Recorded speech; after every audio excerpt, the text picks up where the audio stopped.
ये कहानी है एक केकड़े और सारस की। अगर वीडियो अच्छी लगे तो सब्सक्राइब जरूर करें। चलो दोस्तों, कहानी की शुरुआत करते हैं। जंगल और झील का जीवन। घने जंगल के बीचों बीच एक खूबसूरत झील थी। सूरज की किरणें जब झील के पानी पर पड़ती तो वह सोने जैसा चमकता। झील के अंदर रंग बिरंगी मछलियां, केकड़े और अन्य जलजीव रहते थे। झील का जीवन शांति और संतोष से भरा था। झील के चारों ओर ऊंचे ऊंचे पेड़, झूलते लताएं और चहचहाते पक्षी इसे और भी अद्भुत बनाते थे। हर दिन झील के पास एक बूढ़ा सारस आता। पहले वह बहुत ताकतवर था और झील की मछलियों को पकड़कर खा लेता था। जब वह झील के किनारे उतरता तो मछलियां इधर उधर भागने लगतीं। लेकिन समय का चक्र बदलता है। अब वह बूढ़ा हो चुका था और उसका शिकार करना मुश्किल हो गया था। अब सारस कमजोर हो चुका था। वह कई दिनों से शिकार नहीं कर पा रहा था और भूख से तड़प रहा था।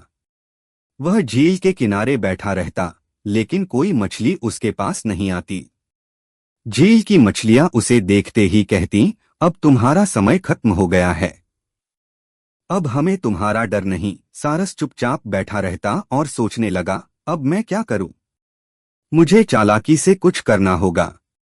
एक दिन झील का केकड़ा, जो वहां का सबसे समझदार जीव माना जाता था, सारस के पास आया। उसने पूछा, भाई, कई दिनों से देख रहा हूं कि तुम शिकार भी नहीं कर रहे हो। न मछलियां पकड़ रहे हो, न कुछ खा रहे हो। क्या बात है? सारस ने उदास स्वर में जवाब दिया, भाई, मैं बहुत परेशान हूं। कुछ दिन पहले मैंने एक ज्योतिषी से सुना कि यह झील बहुत जल्द सूखने वाली है। यहां रहने वाले सभी जीव जंतु मर जाएंगे। यह सोचकर मेरी भूख ही मर गई है। मैं तो बस तुम्हारी चिंता में डूबा हूं।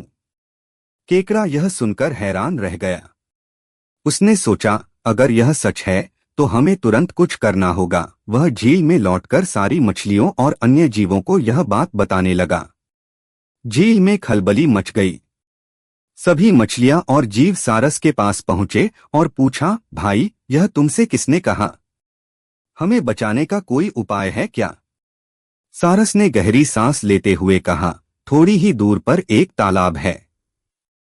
वह इस झील से भी बड़ा और गहरा है। अगर तुम सब चाहो तो मैं एक एक करके तुम सबको वहां पहुंचा सकता हूं। लेकिन यह काम आसान नहीं है। मछलियां डर के मारे उसके सामने झुक गईं और बोलीं, हमें वहां ले चलो। हम तुम्हारा एहसान कभी नहीं भूलेंगे। मछलियों को ले जाना। अगले दिन सारस ने झील से एक मछली उठाई और उड़ गया। उसने मछली को रास्ते में मारकर खा लिया और उसकी हड्डियां एक बड़े पत्थर के पास फेंक दीं। इसके बाद वह वापस झील लौट आया और दूसरी मछली को ले गया। दिन बीतते गए और धीरे धीरे झील में मछलियां कम होती चली गईं। केकड़े को यह बात अजीब लगी।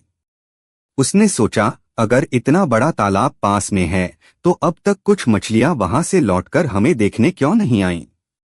आखिरकार केकड़े की बारी आई। उसने सोचा, मैं अकेला नहीं मरूंगा। मैं पता लगाऊंगा कि मछलियों का क्या हुआ।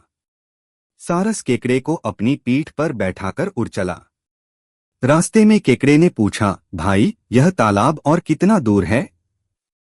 सारस ने हंसते हुए कहा, तालाब? यहां कोई तालाब नहीं है।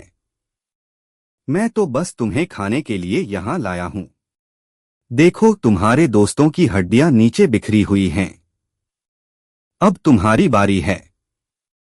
केकड़े को गुस्सा आ गया। उसने सोचा, अगर मैं कुछ नहीं करूंगा तो यह मुझे मार डालेगा। उसने अपनी मजबूत पकड़ से सारस का गला दबा दिया। सारस छटपटाने लगा, लेकिन केकड़े ने उसे छोड़ने नहीं दिया। कुछ देर में सारस की जान चली गई। केकड़ा झील में लौट आया और सारी मछलियों को सच्चाई बताई।